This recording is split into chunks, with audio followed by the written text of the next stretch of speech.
30 хоногт 3 сая хоримтлуулын 19 дэх өдөр хэрхэн өнгөрсөн бэ? За газ өглөөний цай хийчээд гарсан. За та нартай хэлэхэд азныхаа бэлгүүдийг газ авмаар байна. Ингээд бүүн ажил болоод ингээд гэрт новшроод бэлгнүүд нэстэ заваарж өгч байна манайхаа. За тэгээ өнөөдөр аягүй салхитай байсан болохоор ярьж марихад хэцүү байсан. За тэгээд яаралтай дуудлаганд гарсан өглөө босоод. За ариун заяаны эмчилгээгээ их гээд ихний айлд ирсэн мэн энэ хүсмэс. За хамбог тутган дээрээ эмчилгээгээ их гээд ирсэн байна. За гадаа их салхитай байна тий. Ямар ч үсэн ирсэн.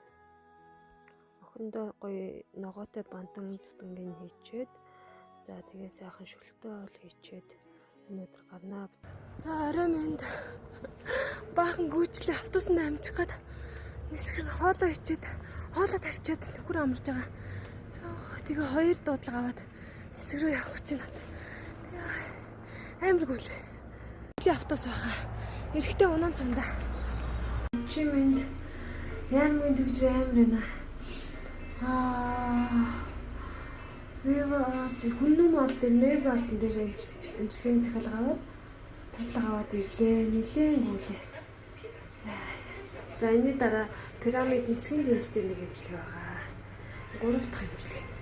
Нэр гарднаас эмчилгээ хийчихэд одоо пирамид татхан руу явлаа. Шөнийн 23 цаг болсон байна.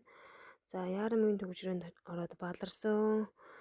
За тэгээд охин маань аавтайгаа уулзсан болохоор санаа зовхгүй сайхан 50 явсан.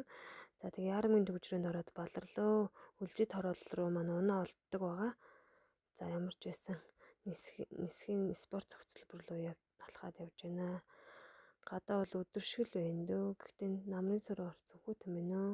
Тэг цагтаа уралдаал орж ирлээ. Энэ гойхон гарыг ямар их шанава. За өнөөдөр 4 төсөл хийгээд 684 мянга болсон байна.